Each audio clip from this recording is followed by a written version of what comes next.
মীনপালক বন্ধুসকল মাছৰ সৰু পোনাবোৰ ডাঙৰ কৰিবৰ বাবে কিছু কথাত মনোযোগ দিয়া উচিত। পুখুৰী প্ৰস্তুতকৰণ কৰি লোৱাৰ পিছত মাছৰ পোনা এৰা উচিত।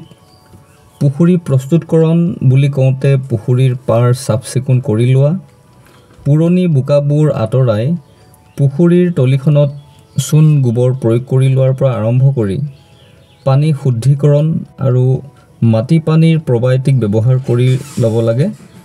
তাৰ পিছত মিনাৰেল মিক্সাৰ যেনে পাৱাৰমিন প্ৰয়োগ কৰি পোনা এৰি দিব লাগে।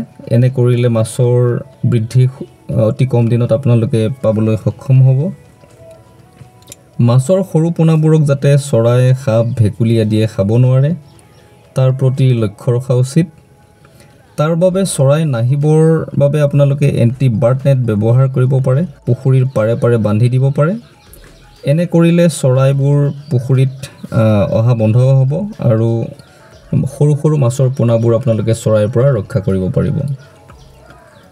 সৰু পোনা এৰা পুখুৰীত সদায় পানীৰ গভীৰতা কম ৰখা উচিত। গৰমৰ দিনত 3 পৰা 5 ফুট পানী ৰাখিলে ভাল। অত্যাধিক দ গভীৰতা থকা যেনে 10 পৰা 15-20 ফুটৰ পুখুৰীত সৰু মাছৰ পোনাবোৰ স্বাভাৱিকতে মৰি যায় বা তেনে মাছবোৰ ডাঙৰ হ'বলৈ অসুবিধা হয়।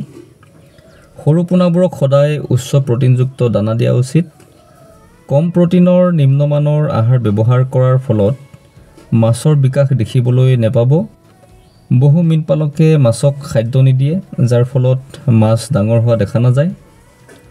পুখুৰীত এৰিবলৈ বিচৰা পোনাখিনি উন্নত মানৰ লগতে বংশগতভাৱে উন্নত মাছৰ পোনা হ'ব লাগে। তাৰোপৰি সৰু পোনাবোৰ 2-3 মাহৰ পিছতেই জাল মাৰি একে আকাৰৰ আৰু একে ওজনৰ মাছবোৰ ডাঙৰ পুখুৰীলৈ স্থানান্তৰিত কৰি পৰ্যাপ্ত পৰিমাণে খাদ্য যোগান ধৰিব লাগে। এনে কৰিলে সৰু পোনাবোৰ কম সময়তে ডাঙৰ কৰি বিক্ৰীকৰণ কৰিব পৰা যায়। মীনপালক বন্ধুসকল, সৰু পোনাবোৰক আক্ৰমণ কৰিব পৰা সৰু পোকবোৰ নিয়ন্ত্ৰণ কৰা উচিত। লগতে চিতল, বৰালি, আৰি আদি পোনা এৰিব নালাগে পুখুৰীত।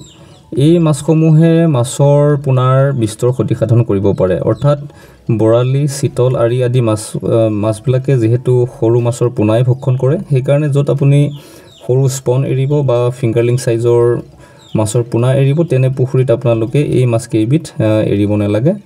অন্যথা আপোনাৰ পোনাবোৰ সমূলি ধ্বংস কৰি দিব পাৰে, গোটেই মাছবোৰ চিতল বৰালিয়ে খাই পেলাব। মীনপালক বন্ধুসকল, চাই থাকিব বিষ্ণু ফিছ ফাৰ্মিং। লগতে আপোনালোকে উন্নত মানৰ মাছৰ পোনা, মাছৰ দানা আৰু ঔষধৰ কাৰণে আমাৰ সৈতে যোগাযোগ কৰিব পাৰে। আমাৰ চেনেলৰ ভিডিঅ'সমূহ আপোনালোকে আপোনালোকৰ চিনাকি মীনপালকৰ সৈতে শ্বেয়াৰ কৰি দিব। লগতে ভাল লাগিলে লাইক, শ্বেয়াৰ আৰু ছাবস্ক্ৰাইব কৰি ল'বলৈ নেপাহৰিব। ধন্যবাদ।